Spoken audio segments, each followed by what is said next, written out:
vous soit donné partout où vous êtes. Nous tenons à saluer nos chers professeurs qui sont aujourd'hui présents de façon virtuelle dans l'émission. Nous saluons également notre cher professeur, le pasteur Tito Jean, qui est aussi fan de l'émission Soirée bénie. Vous savez qu'à cette heure, il n'y a pas d'autre émission que l'émission Soirée bénie, diffusée en direct sur la RTVR, la radio-télévision La Voix du Réveil.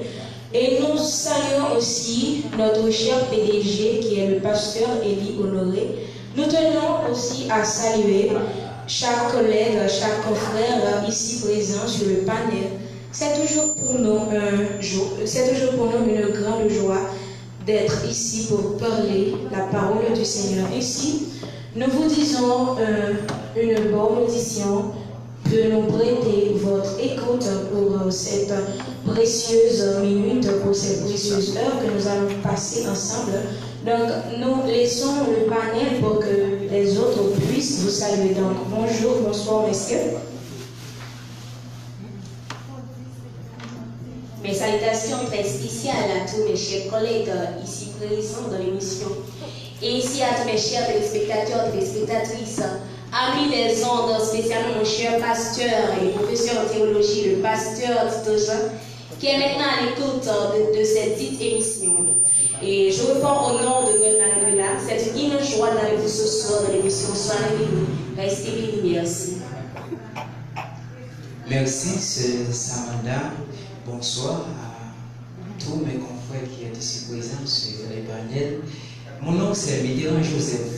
Je suis content d'être ici ce soir dans l'émission Soirée bénie, c'est Channel 14. Je profite de l'occasion de saluer notre pasteur et professeur, M. Tito Jean. Et merci déjà, je vous rassure une bonne audition. Merci. Bonjour et bonsoir, chers téléspectateurs et amis des ondes. Je vous salue dans le nom de Jésus, notre Sauveur. Et je réponds au nom de Joseph Mérisson. Merci. Salut, bonsoir, chers téléspectateurs, téléspectatrices. Je suis contente d'être avec vous ce soir. Mon nom, Natalia Sepoudi. Je suis contente d'être avec vous. Merci. Donc, merci mes chers confrères et consoeurs en Jésus-Christ. Vous savez que l'émission est diffusée par un groupe d'étudiants en théologie qui étudie la théologie à l'église Assemblée de Dieu, Amour pour le Calvaire, dirigée par le pasteur Tito Jean. Donc, c'est toujours pour nous, chaque lundi soir, d'avoir cet immense plaisir de partager ce moment si précieux, si chaleureux pour nous, de parler, de divulguer l'évangile de Jésus-Christ. Donc l'émission a pour but de booster notre foi et d'être des disciples de Jésus-Christ. Donc nous avons pour thème aujourd'hui un thème assez vaste et assez connu, mais aujourd'hui par l'aide du Saint-Esprit, nous allons parler en profondeur de ce thème. Ce thème n'est autre que l'appel de Jésus-Christ. Donc nous vous disons de rester connectés avec ce thème-là, qui est le thème de l'appel de Jésus-Christ. Et nous avons comme sous-thème la renaissance ou encore la nouvelle naissance et le salut. Donc ce sont ces points-là que nous allons débattre par l'aide du Seigneur Jésus-Christ. Donc nous vous disons de rester connectés, de rester bénis. Donc nous allons prendre une petite pause juste pour vous détendre un petit peu et après, nous allons débattre ensemble ces points. Restez bénis.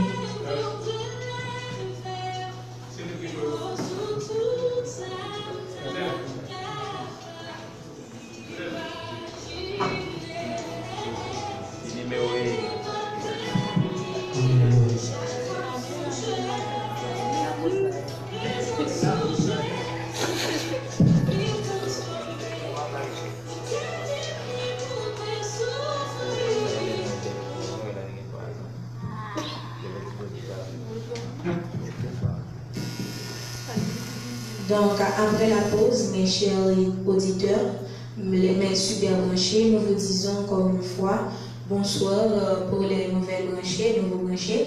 Donc, nous sommes, comme nous venons de dire, l'émission Soirée bénie, diffusée sur la radio-télévision La Voix du Réveil, que nous sommes contents ici, encore une fois, d'être sur le panel. Donc, comme nous venons de dire avant la pause, nous allons débattre un sujet assez intéressant, n'est-ce pas, messieurs?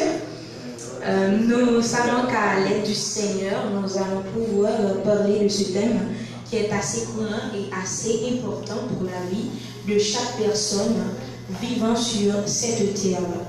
Donc, nous vous demandons votre attention, l'attention la plus nécessaire pour entendre et pour comprendre ce thème. Vous savez que l'appel de Jésus-Christ consiste non seulement à être un appel, mais aussi à répondre à cet appel. Donc, nous allons passer à notre langue maternelle. Appel Jésus-Christ, nous connaissons que c'est un bagage qui est assez vaste. Même gens que nous habitués à parler de lui déjà, certes, nous habitués à tendre déjà, mais à Soya, moi-même avec collègue Nio, nous allons parler un peu plus de thème ça que nous gagnons à Soya. Donc, nous pensons, monsieur, c'est un bel thème, non? Donc, nous pensons que Jésus-Christ lui-même, il va opérer des miracles à travers le thème ça. Donc, même si on dit nous, mes chers auditeurs et auditrices, nous gagnons thème ça qui est assez vaste. Ok. Thème ça, nous gagnons que l'appel de Jésus-Christ, nous gagnons par définition l'appel, c'est appelé par la voix ou par un geste ou par autre signal. Donc, nous dit que par définition, selon le dictionnaire, nous dit que appel à lui-même, c'est le fait d'appeler par la voix ou par d'autres signaux. Et nous gagnons Jésus-Christ. Si que nous entendons parler de l'appel de Jésus-Christ, il faut qu'on connaisse qui est Jésus-Christ, n'est-ce pas? Donc, nous connaissons que Jésus-Christ lui-même était prédit dès la chute d'Adam et d'Ève, en Genèse 3, le verset 15, que Dieu t'a fait la première prophétie, et que là, nous te voyons que Jésus-Christ lui-même est manifesté à travers la Bible. Ok, donc nous connaissons que Jésus-Christ, pour nous qui ne connaissons pas, c'est Messie qui doit venir. Donc, nous pas tellement longue, mais nous connaissons que Jésus-Christ lui-même était Messie qui doit venir. Et dans le temps marqué, dans le temps fixé que le prophète était annoncé là, il était venu certainement à temps marqué.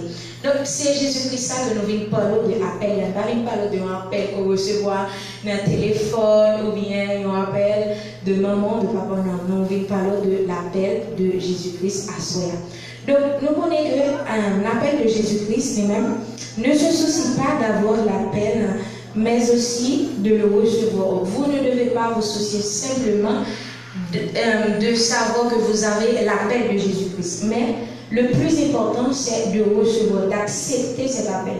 C'est comme si moi j'ai un appel, mais moi j'ai une obligation pour que moi recevoir appel ça, parce que c'est bon pour moi, pour nous. Ok, nous avons encore que lorsque nous recevons appel là, nous pas seulement recevoir Jésus-Christ en vie nous, mais nous recevoir Dieu le Père comme Père nous, et nous recevoir le Saint-Esprit comme guide nous, pour qu'il guide nous dans les voies du Seigneur. Donc, nous avons que avantage qui vient lorsque nous recevons l'appel de Jésus-Christ. Ok, nous allons poser une question, mes chers auditeurs et auditrices, qui ça qu'on fait que nous sommes capables de recevoir l'appel ça? Est-ce qu'il faut que nous ayons l'argent? Est-ce qu'il faut que nous ayons intellectuel? Ou bien, il y a quelqu'un. Non. Moi, je dis à soi que peu importe classe, peu importe race, peu importe ça que vous avez à l'appel de Jésus-Christ, c'est pour vous. C'est pour moi et moi recevoir les bénis mon Dieu pour ça, pour moi-même à confrère moi. Et à soi, nous venons offrir ou appel ça que Jésus-Christ même était en parole déjà. Nous venons rappeler au lit que appel ça, il pour vous-même qu'à garder nous là. Il pour chaque monde qui peut accepter appel là, mais qui sentit que yo gagne un appel, mais qui peut pas accepter vérité ça qui c'est recevoir appel de Jésus-Christ. Même si on capable de dire appel là, il pas pour une classe de monde. Même si nous-mêmes humainement parlant, nous diviser. C'est-à-dire que nous avons l'élite, nous avons la classe moyenne et nous avons la masse. Donc, nous ne pouvons pas dire que l'évangile est seulement pour une masse. Et nous pas dire que l'évangile est seulement face moyen. Ni nous pas dire non plus que l'évangile est pour élite. Non, nous venons dire que l'évangile ça, nous venons parler sur l'évangile qui est pour tout le monde. Nous gagnons comme texte à l'appui, c'est 1 Timothée 2, verset 4. Et que nous conseillons que appel ça nous vient à soi que appel ça pour tout le monde. Comme que Jésus-Christ a dit que l'apôtre Paul a parlé dit qui veut Jésus-Christ en parlant qui veut que tous les hommes soient sauvés et particulièrement à la connaissance de la vérité. Donc même quand dit que nous gagnons comme sous-thème la nouvelle naissance ou la renaissance et le salut. Donc lorsque vous recevez appel ça, vous allez gagner pour que vous capable de faire face avec deux sous-thèmes que nos frères nous vont parler avec nous. Et nous avons dit que l'appel n'est pas reposé sur des critères humains, même si nous t'ai dit nous, il n'est pas reposé sur des comme si moi passais l'autre, moi dit intel carrément, moi me finis intel, moi pas intel moi. Et pour tout le monde, n'importe culture que y a, n'importe langue parlée. Donc, moi je dis nous à soya, mais frères et sœurs que l'appel de Jésus-Christ libre pour nous à soya. Nous avons un texte à la bouche, c'est dans Actes chapitre 21, le verset 37 à 40 et Actes chapitre 22, le verset 2. Donc, nous-mêmes qui la caille, nous sommes capables de lire. Et nous avons un texte encore qui c'est Romains 1er, le verset 4. Donc, nous-mêmes qui la caille, nous pas hésiter à lire et nous va avoir une provision que le Seigneur nous lit. Les séries pour nous dans la parole. Donc, comme je nous avons deux sous-thèmes qui c'est la nouvelle naissance ou la renaissance et nous avons encore le salut.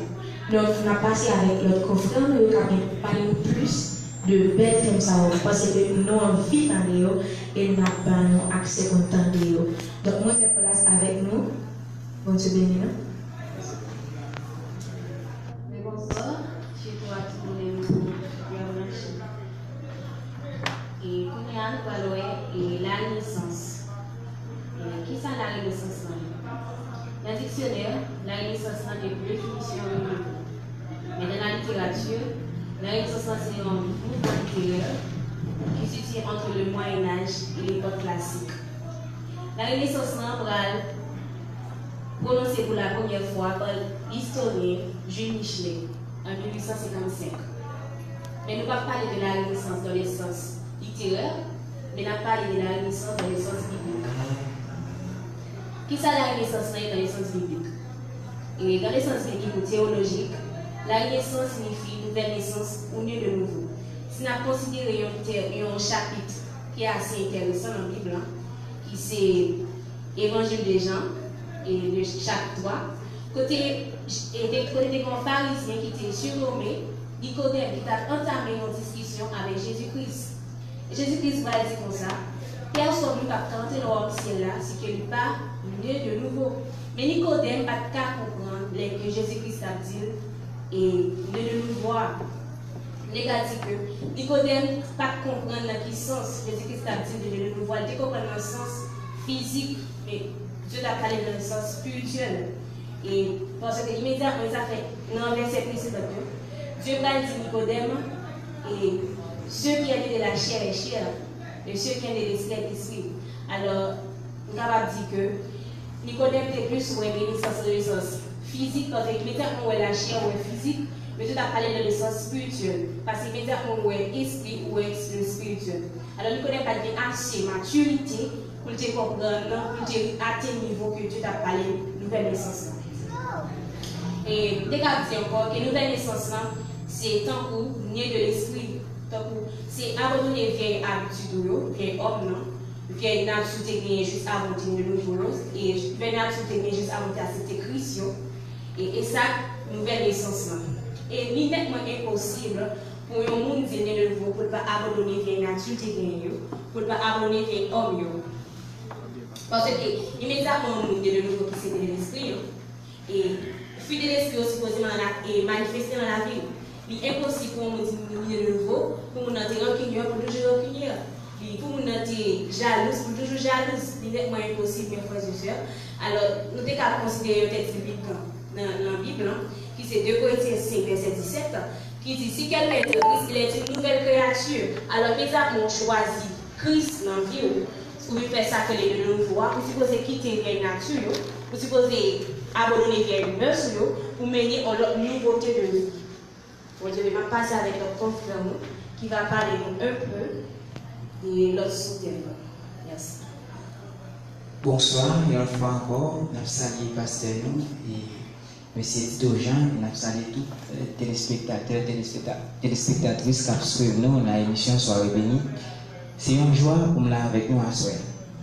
Même gens concerne nous se parler des nouveaux et l'appel là. Il y a un autre sous-thème qui enchaîne avec qui c'est les saluts. Après, au fin, je vais appeler ça. Qui c'est ça m'a parlé des liens.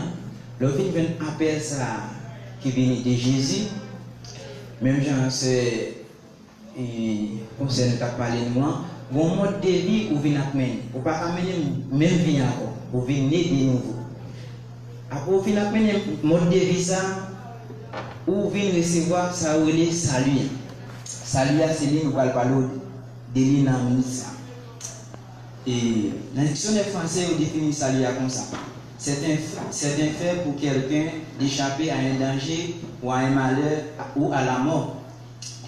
Ça veut dire, et bibliquement parlant, pas tellement différent avec les définitions françaises. Dans la Bible, il définit comme ça. Le salut est une notion spirituelle qui signifie délivrance, sauver, libération, etc. Alors, là, on a parlé de sauver. Nous parlons directement de salut. L'un dit sauver, nous ne pas dire sauver en Haïti et dans la République dominicaine. Nous ne pas dire sauver sortir à maman ou bien à vivre quelque part. Nous avons tout sauver pour qu'à joindre la vie éternelle. Et nous allons considérer un passage biblique pour nous expliquer très bien qui ça qui sauver. Sauver, mais salut. Mais pour quel type de monde sauver a fait?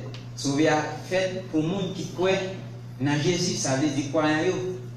Nous allons utiliser un passage biblique qui est très courant et dans la bouche chaque chrétien, chaque monde qui a observé Dieu, qui c'est Jean 3, verset 16, qui dit qu'à Dieu a tant aimé le monde qu'il a donné son Fils unique afin que quiconque croit en lui ne périsse point, mais qu'il ait la vie éternelle.